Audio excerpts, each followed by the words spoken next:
आज ही Doubtnut app download करें। Doubtnut पर होगा अब आपके सभी मैथ्स, केमिस्ट्री, फिजिक्स और बायोलॉजी डाउट्स का सफाया। बस अपने क्वेश्चन की फोटो खींचो, उसे क्रॉप करो और तुरंत वीडियो सोल्यूशन पाओ। Download now.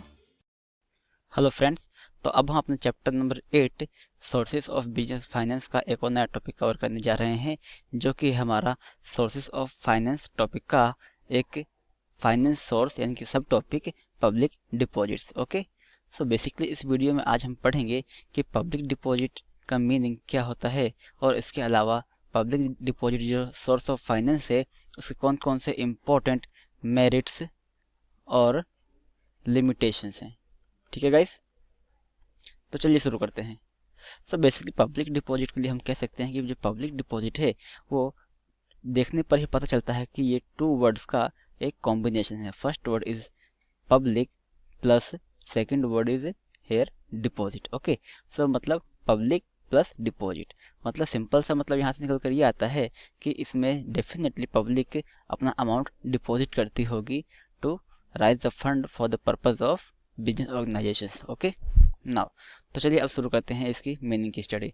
तो बेसिकली पब्लिक डिपॉजिट्स के लिए हम कह सकते हैं कि पब्लिक डिपॉजिट एक ऐसा फाइनेंस का सोर्स है जहां पर बिजनेस ऑर्गेनाइजेशंस डायरेक्टली पब्लिक से डिपॉजिट्स एक्सेप्ट करके अपना फंड राइज कर सकते हैं या फिर जिनकी फंड फाइनेंस की रिक्वायरमेंट है उसको फुलफिल कर सकते हैं, और इसी मेथड को ही पब्लिक डिपॉजिट कहा जाता है। ओके, जैसा यहाँ पर कहा भी गया है कि the deposits that are raised by the organisations directly from the public are known as public deposits. Okay, now अब बात करते हैं इसके रेट ऑफ इंटरेस्ट की। तो बेसिकली पब्लिक डिपॉजिट का रेट ऑफ इंटरेस्ट जो ऑर्गेनाइजेशन के द्वारा पब्लिक को ऑफर किया जाता है वो यूजुअली हाई होता है as compare to the rate of interest of the bank deposits. Okay, and अगर पब्लिक डिपॉजिट्स में कोई भी पर्सन इन्वेस्ट करना चाहता है तो किसी के ऊपर कोई रिस्ट्रिक्शन नहीं है।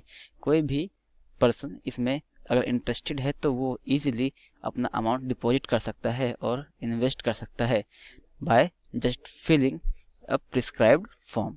ओके, नाउ अब चलते हैं गाइस की पब्लिक डिपॉजिट्स के हमारे कौन कौन से इम्पोर्टेंट मेरिट्स हैं। ठीक है, तो यहाँ पर जो हमारा इम्पोर्टेंट फर्स्ट मेरिट है वो कहता है कि the procedure of the obtaining deposits is simple and does not contain restrictive conditions as are generally these there in a loan agreement। मतलब सिंपल सा ये है कि जो पब्लिक डिपॉजिट मेथड है वो बहुत ही सिंपल प्रोसीजर वाला मेथड है और इस मेथड से फंड राइज करना ऑर्गेनाइजेशंस के लिए बहुत ही सिंपल होता है। ठीक है, और इसके अलावा पब्लिक डिपॉजिट में किसी भी प्रकार की रिस्ट्रिक्टिव कंडीशंस नहीं होती हैं as compare to the other loan agreements. मैं यहाँ पे एग्जांपल देता हूँ, जैसे कि दूसरे लोन एग्रीमेंट्स में बेसिकली क्या होता है कि लोन रिसीव करने के लिए या फिर राइज करने के लिए ऑर्गेनाइजेशंस को अपनी जो असेट्स होती हैं उन पर चार्ज क्रिएट होता है, यानी कि उनको मॉर्टगेज करना पड़ता है। ठीक है, तो उनको उसके बदले में लोन रिसीव होता है, बट पब्लिक डिपॉजिट में ऐसा कुछ भी नहीं होता है। ठीक है, उसमें कोई किसी भी प्रकार का charge on the assets of the organisation नहीं क्रिएट होता है। नाउ सेकंड पॉइंट में कहा है the cost of public deposits is generally lower than the cost of borrowing from bank and financial institutions। मतलब जो कॉस्ट क्रिएट होती है पब्लिक डिपॉजिट की वो जनरली कम होती है as compare to the taking the fund और loan from the bank and other financial institutions. Okay, now अब चलते हैं हम अपने थर्ड पॉइंट की ओर। तो थर्ड पॉइंट में कहा है कि public deposits do not usually create an charge on assets of the company।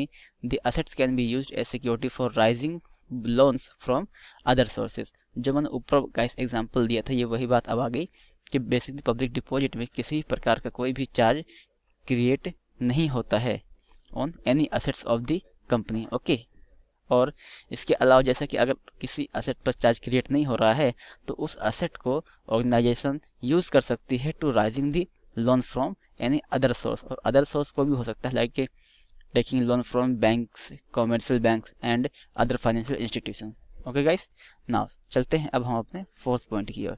तो फोर्थ मेरिट में कहा है कि as the depositors do not have voting right the control of the company is not diluted. मतलब जैसे कि public deposit system में जो इसके डिपॉजिटर्स होते हैं यानी कि जो पब्लिक पर्सन्स होते हैं जो अमाउंट इन्वेस्ट करते हैं उनको बेसिकली डिपॉजिटर्स कहते हैं, ठीक है। उनका इस ऑर्गेनाइजेशन के अंदर किसी भी प्रकार का वोटिंग राइट नहीं होता है, ठीक है। तो इससे जो ऑर्गेनाइजेशन की डिसीजन मेकिंग या फिर कंट्रोल करने की जो पावर है वो डाइल्यूट नहीं होती है, मतलब कई लोगों में नहीं बंटती है, ठीक है। तो इससे भी एक प्रकार का बेनिफिट होता है ऑर्गेनाइजेशन को at the time of taking any decision, okay. Now अब चलते हैं हम अपने main limitations of public deposits की ओर, ठीक है। तो यहाँ पर जो लिमिटेशन में फर्स्ट पॉइंट कहा गया है वो ये कहा है कि new companies are generally find it difficult to raise fund through public deposits, okay. Simple सा मतलब यहाँ पर ये है कि जो नई कंपनियां मार्केट में आ रही हैं, ठीक है, उनके पास बेसिकली किसी भी प्रकार की कोई भी पहचान नहीं होगी मार्केट में, और उनकी जैसे कि हम बात कर रहे हैं नई कंपनी है तो उनकी कोई भी गुडविल मार्केट में नहीं होगी, तो उसको पब्लिक डिपॉजिट्स के जरिए फाइनेंस राइज करना बहुत ही डिफ़िकल्ट होगा। क्योंकि अगर किसी कंपनी को ऑर्गेनाइजेशन को मार्केट में कोई जानता ही नहीं है तो उस पर ट्रस्ट भी नहीं होगा बेसिकली। तो उस पर ट्रस्ट नहीं होगा तो कोई भी पर्सन अपना पैसा किसी भी कंपनी पर क्यों इन्वेस्ट करेगा। इसी वजह से जो न्यू कंपनीज मार्केट में एंटर होती हैं उनके लिए पब्लिक डिपॉजिट सिस्टम काफ़ी डिफ़िकल्ट होता है, और कह सकते हैं एक तरीके से नॉट यूज़फुल होता है, ठीक है। और इसके अलावा अगर हम बात करें ऑन दी डिफरेंट साइड, अगर कोई ऑर्गेनाइजेशन है जो काफ़ी पॉपुलर नेम की है, फॉर एग्जांपल हम टाटा, रिलायंस या फिर HDFC बैंक किसी का भी लेते हैं, अगर वो अपना कुछ न्यू इस्टेब्लिश कर रहे हैं या कोई न्यू क्रिएट कर रहे हैं या फिर कह सकते हैं कोई नई ब्रांच ओपन कर रहे हैं, तो अगर उनको उसके लिए पब्लिक डिपॉजिट्स के जरिए फाइनेंस राइज करने की ज़रूरत है तो वो इजीली ही पब्लिक डिपॉजिट के जरिए फाइनेंस राइज कर सकते हैं, क्योंकि उनकी मार्केट में एक अच्छी गुडविल है और पब्लिक उनको जानती है, तो पब्लिक के अंदर ट्रस्ट होता है तो उसमें इन्वेस्ट करेगी, ओके। नाउ चलते हैं सेकंड पॉइंट की ओर। सेकंड पॉइंट में कहा है it is an unreliable source of finance as the public may not respond when the company needs money. So simple सा मतलब ये है कि अगर ऑर्गेनाइजेशन फंड राइज करना चाहती है और जो पब्लिक है, पब्लिक में not respond when the money needs, और पब्लिक उस समय रिस्पॉन्ड नहीं करती है जब मनी की रिक्वायरमेंट होती है ऑर्गेनाइजेशन को, तो ये एक प्रकार का अनरिलायबल एंड अनयूजफुल सोर्स साबित होता है। क्योंकि अगर ऑर्गेनाइजेशन को फंड चाहिए तो किससे ले रही है, पब्लिक डिपॉजिट के जरिए पब्लिक से ले रही है, और पब्लिक ही उस पर रिस्पॉन्ड नहीं कर रही है तो अमाउंट कौन देगा, कोई नहीं देगा। तो सिंपल सी बात ये है कि ये क्या हुआ, एक तरह का अनरिलायबल एंड अनयूजफुल सोर्स हुआ फाइनेंस का, ठीक है।